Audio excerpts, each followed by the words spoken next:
akan menangis kalau sesuatu yang dialami itu sudah terlalu berat, sudah tidak mampu lagi dia tanggung. Mungkin hari-hari ini kau merasa apa yang kau alami terasa begitu berat, dan mungkin juga bisa membuatmu seakan-akan ingin meneteskan air mata. Datang berdoa pada Tuhan. Datang berdoa dengan kesungguhan.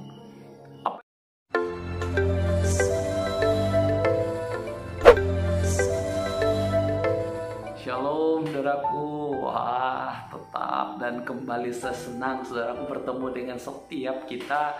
Selalu dan selalu saya doa dimanapun saudara berada, dalam apapun yang saudara lakukan, tetap semangat, tetap kuat, dan selalu diberkati Tuhan dengan berlimpah-limpah, selalu dalam penjagaan dan perlindungan Tuhan yang sempurna.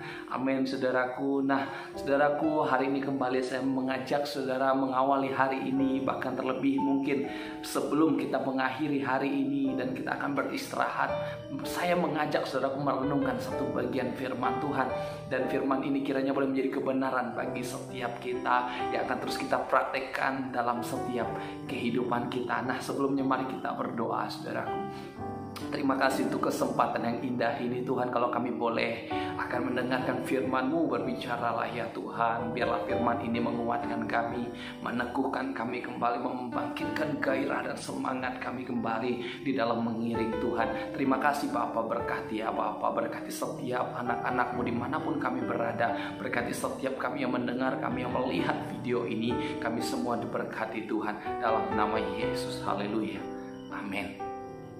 Saudaraku, hari ini saya mengajak saudaraku, mari kita belajar yaitu tentang doa yang dijawab oleh Tuhan. Waduh saudaraku, kalau kita berbicara tentang doa yang dijawab oleh Tuhan, tentu ketika kita memiliki pergumulan, kita memiliki beban doa, kita memiliki sesuatu yang kita cita-citakan dan kita harap kita bisa menggapai itu semua, dan kita berdoa terus menerus, Pak Gembala tolong bantu saya dalam doa. Dan tentu saudaraku, dalam doa itu satu harapan kita, menjadi keinginan terbesar kita adalah bagaimana agar doa itu bisa dijawab oleh Tuhan. Nah saudaraku, hari ini saya mengajak saudara, mari kita belajar dari kisah Hana saudaraku, bagaimana ketika Hana berdoa dan doa Hana boleh dijawab oleh Tuhan. Nah kita buka 1 Samuel saudaraku, sebenarnya secara keseluruhan pasal 1 ini, tapi saya hanya mengajak saudaraku baca berapa ayat saja untuk mendasari firman kita hari ini. Nah 1 Samuel pasal 1 ayat ke-9 hingga ayat yang ke-18 saya bacakan buat kita kebenaran firman Tuhan. Firman Tuhan berkata begini: pada suatu kali setelah mereka habis makan dan minum di Silo, berdirilah Hana sedang Imam Eli duduk di kursi dekat tiang pintu bait suci Tuhan, dan dengan pedih hati ia berdoa kepada Tuhan sambil menangis terseduh-seduh. Kemudian bernasarlah ia, katanya, Tuhan semesta alam, jika sungguh-sungguh engkau memperhatikan sengsara hambamu ini dan mengingat kepadaku dan tidak melupakan hambamu ini, tetapi memberikan kepada hambamu ini seorang anak laki-laki, maka aku akan memberikan dia kepada Tuhan untuk seumur hidupnya, dan pisau cukur tidak akan menyentuh kepalanya. Lalu ayat 12, ketika perempuan itu terus-menerus berdoa di hadapan Tuhan, maka Eli mengamat-amati mulut perempuan itu, dan karena Hana berkata dalam hatinya dan hanya bibirnya saja bergerak-gerak, tetapi suaranya tidak kedengar, maka Eli menyangka perempuan itu mabuk. Lalu ayat 14, lalu kata Eli kepadanya, berapa lama lagi engkau berlaku sebagai orang mabuk? Lepaskanlah dirimu daripada mabukmu. Tetapi Hana menjawab, bukan tuanku, aku seorang perempuan yang sangat bersusah hati. Anggur ataupun minuman yang memabukkan tidak ku minum, melainkan aku mencurahkan isi hatiku di hadapan Tuhan. Janganlah anggap hambamu ini seorang perempuan dursila, sebab karena besarnya cemas dan sakit hati aku berbicara demikian lama. Lalu ayat 17, jawab Eli, pergilah dengan selamat, dan Allah Israel akan memberikan kepadamu apa yang kau minta daripadanya. Sesudah itu berkatalah perempuan itu, biarlah hambamu ini mendapat belas kasihan daripadamu. Lalu keluarlah perempuan itu, ia makan dan mukanya tidak muram lagi. Nah saudaraku, kalau kita belajar dari cerita ini, siapa Hana? Hana adalah istri dari seorang yang bernama Elkana, saudaraku. Nah, Elkana adalah seorang Efraim dari keturunan Yusuf, saudaraku. Nah, ketika Hana ini, saudaraku, dia memiliki seorang suami yang namanya Elkana. Dan Hana, dia juga punya seorang madu, saudaraku. Nah, masalahnya, saudaraku, ketika Hana hidup di dalam keluarga itu, madunya si Penina itu dia punya anak, saudaraku. Tetapi sementara Hana tidak memiliki anak. Nah, ini menjadi kesusahan besar dan pedih hati yang besar bagi seorang Hana, saudaraku. Bagaimana tidak menjadi seorang ibu, menjadi seorang istri tapi tidak memiliki anak. Dan kecenderungan pada masa itu kita harus belajar, saudaraku. Pada masa itu seseorang yang tidak memiliki anak adalah aib yang besar. Kenapa? Karena menurut tradisi kuno, tradisi dalam perjanjian lama, bahwa orang yang tidak memiliki anak artinya berkatnya sedang ditahan oleh Tuhan. Dan tidak cukup sampai di situ, menjadi masalah bagi Hana adalah bagaimana madunya ini sering ngolok dia, sering mengata-ngatai dia. Bahkan mungkin kalau saya boleh bilang, saudara, mungkin Penina sering bilang, kamu tidak cocok menjadi istrinya Elkana. Kamu istri yang tidak bisa memberikan dia keturunan. Kamu bukan istri yang terbaik buat dia. Dan itu menjadi pilu, saudara, menjadi sesuatu yang sangat memilukan, menjadi sesuatu yang sangat menyakitkan, sehingga tercatat bahwa pedih hati yang dialami oleh Hana, saudaraku. Mungkin hari-hari ini kita juga sedang ada dalam masalah yang besar. Mungkin hari-hari ini kita juga sedang ada di dalam pergumulan layaknya seorang Hana. Dan itu kadang menyakiti hati kita. Terkadang itu melukai hati kita. Dan terkadang itu membuat kita tidak berani lagi untuk melangkah. Dan kita takut lagi. Dan kita mencari pertolongan sana sini, sepertinya tidak ada pertolongan lagi. Kita berdoa, tetapi seakan-akan doa kita tidak dijawab. Dengar baik, saudaraku, apa yang dilakukan Hana ketika dia mengalami masalah yang besar ini. Dikatakan pada ayat yang ke-9 dan 10, firman Tuhan berkata begini, pada suatu kali setelah mereka habis makan dan minum di Silo, berdirilah Hana sedang Imam Eli duduk di kursi dekat tiang pintu bait suci Tuhan, dan dengan hati pedih ia berdoa kepada Tuhan. Ketika engkau ada dalam masalah, ada dalam pergumulan, mari kita datang berdoa. Hana datang berdoa kepada Tuhan. Dan bagaimana pada akhirnya doa Hana dapat dijawab oleh Tuhan? Ada 3 hal yang saya pelajari, saudaraku. Karena ketika Hana berdoa, doanya dijawab oleh Tuhan.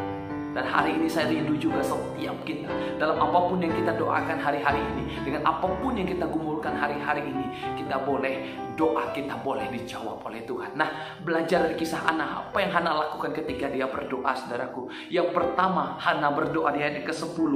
Hana berdoa di dalam kesungguhan. Firman Tuhan berkata bahwa yang pertama, apa bukti dari kesungguhan Hana? Dengan pedih hati, kata firman, Hana berdoa. Artinya dengan rasa sakit yang dia alami, dengan beban yang dia alami, dia datang berdoa. Tidak cukup sampai di situ, dia dikatakan bahwa dia sambil menangis. Orang akan menangis kalau sesuatu yang dialami itu sudah terlalu berat, sudah tidak mampu lagi dia tanggung. Mungkin hari-hari ini kau merasa apa yang kau alami terasa begitu berat. Dan mungkin juga bisa membuatmu seakan-akan ingin meneteskan air mata. Datang berdoa pada Tuhan. Datang berdoa dengan kesungguhan. Apalagi yang dilakukan Hana ketika dia berdoa dalam kesungguhan? Dia ambil komitmen. Dikatakan firman Tuhan, dia bernasar, kalau Tuhan memberi saya anak laki-laki, maka anak itu akan saya berikan kepada Tuhan. Pisau cukur tidak akan pernah menyentuh kepalanya. Artinya apa? Dengan kesungguhan Hana berdoa, ketika Tuhan berkati dia akan memberikan berkat itu kepada Tuhan kembali. Saudaraku, itulah bukti dari kesungguhan Hana ketika dia berdoa. Dengar baik, saudaraku, ketika engkau ingin doamu dijawab oleh Tuhan, marilah berdoa dengan sungguh. Mari datang dengan kesungguhan kepada Tuhan. Ambil komitmen. Kalau Tuhan berkatimu, apa yang kau akan lakukan buat Tuhan? Banyak hari-hari ini, saudaraku, orang ketika dia sudah menerima berkat, dia menerima jawaban, mereka pergi dari Tuhan. Mereka lupakan Tuhan. Tapi ketika mereka jatuh lagi, mereka datang pada Tuhan lagi. Allah tidak pernah, jangan mempermainkan Allah. Karena firman Tuhan bilang, apa yang ditabur orang itu juga akan dituainya. Mari belajar, saudaraku, datang kepada Tuhan dengan kesungguhan. Ambil komitmen, ketika Tuhan berkati saya, maka saya akan lebih setia lagi. Ketika Tuhan beri saya jawaban itu, saya akan lebih lagi melayani Tuhan. Itu komitmen. Berdoalah dalam kesungguhan jika ingin doamu dijawab oleh Tuhan. Lalu yang kedua, bagaimana agar doa kita dijawab oleh Tuhan? Kebenaran yang kedua, saya ambil di ayat yang ke-12, saudaraku, apa yang dilakukan Hana. Hana berkata, ketika perempuan itu terus-menerus berdoa di hadapan Tuhan, maka Eli mengamati mulut perempuan itu. Catat baik-baik kata terus-menerus. Ini berbicara tentang ketekunan. Ketekunan berbicara tentang kesetiaan. Dalam sebuah doa, agar doamu dijawab oleh Tuhan, yaitu dibutuhkan hati yang penuh dengan kesetiaan, ketekunan, terus-menerus. Banyak orang berdoa hari-hari, ketika satu kali berdoa, doanya belum dijawab, dia langsung menyerah. Tapi engkau dengar baik hari ini. Ketika kau berdoa, terus-meneruslah berdoa. Mungkin orang akan mengiramu bodoh, mungkin orang akan mengiramu sepertinya kau percuma percaya kepada Tuhan. Tapi dengar baik, Hana terus-menerus berdoa. Bahkan Imam Eli berkata dia sedang mabuk. Tetapi Hana tidak memperdulikan itu, dia terus-menerus berdoa. Hari ini yang kita butuhkan kesetiaan. Allah sedang mencari orang-orang yang setia. Setia dalam hal apa? Menanti jawaban. Setia dalam hal apa? Setia dalam berdoa sampai jawaban doa itu menjadi miliknya. Amin. Apa yang sudah kau kumpulkan hari ini, teruslah berdoa. Kau mungkin sudah berdoa hari-hari ini, teruslah berdoa sampai pada akhirnya jawaban doa itu akan menjadi bagian dalam hidup. Lalu yang ketiga, saudaraku, saya pelajari, saudaraku, ketika Imam Eli berkata, tetapi Hana menjawab, ayat yang ke-15. Tetapi Hana menjawab, bukan tuanku, aku seorang perempuan yang sangat bersusah hati. Anggur ataupun minuman yang memabukkan tidak kuminum, melainkan aku mencurahkan isi hatiku di hadapan Tuhan. Ketika Hana berdoa dengan tidak mengeluarkan suara, tradisi pada masa itu, saudaraku, ketika orang tidak berdoa dengan mengeluarkan suara, orang kalau berdoa pada tradisi PL itu orang harus mengeluarkan suara.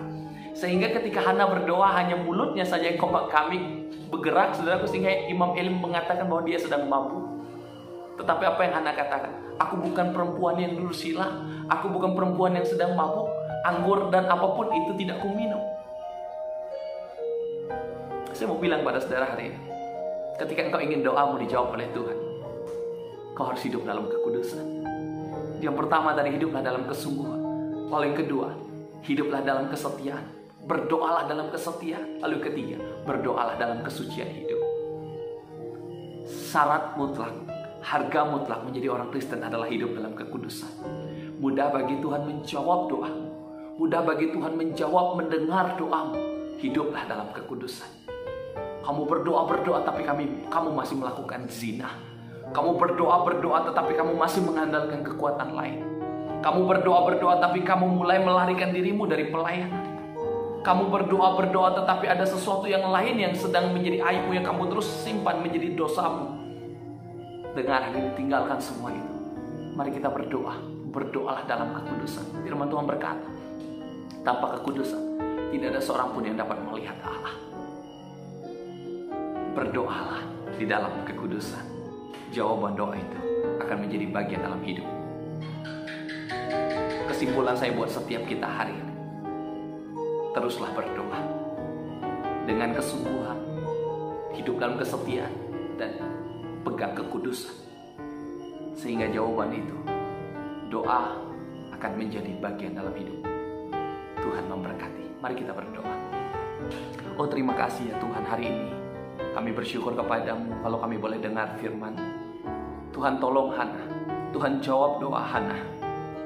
Biarlah setiap kami hari ini yang menyaksikan video ini, apapun yang menjadi pergumulan kami yang dalam masalah, dalam pergumulan, kami memilih untuk datang pada Tuhan. Kami yang ada dalam sakit penyakit, kami memilih datang kepada Tuhan. Kau berkati Bapa. Biarlah jawaban doa itu boleh menjadi bagian dalam hidup kami. Yang dalam masalah pergumulan, Tuhan tolong berjalan keluar dalam nama Yesus. yang dalam sakit penyakit sampai hari ini Tuhan Engkau jamah sakit yang ada. Sembuhkan dalam nama Yesus. Kami percaya kepada Tuhan, Engkaulah Allah, pemilik dari langit dan bumi, pemilik dari setiap kehidupan kami. Terima kasih Bapa untuk hari ini. Terima kasih ya Bapa untuk hari ini. Dalam nama Yesus semua berdoa. Haleluya. Amin. Bagi teman-teman yang menyaksikan video ini dan rindu untuk didoakan, silakan teman-teman tulis di kolom komentar di bawah ini menjadi bahan doa untuk kita doakan bersama. Kiranya Tuhan selalu memberkati. Shalom.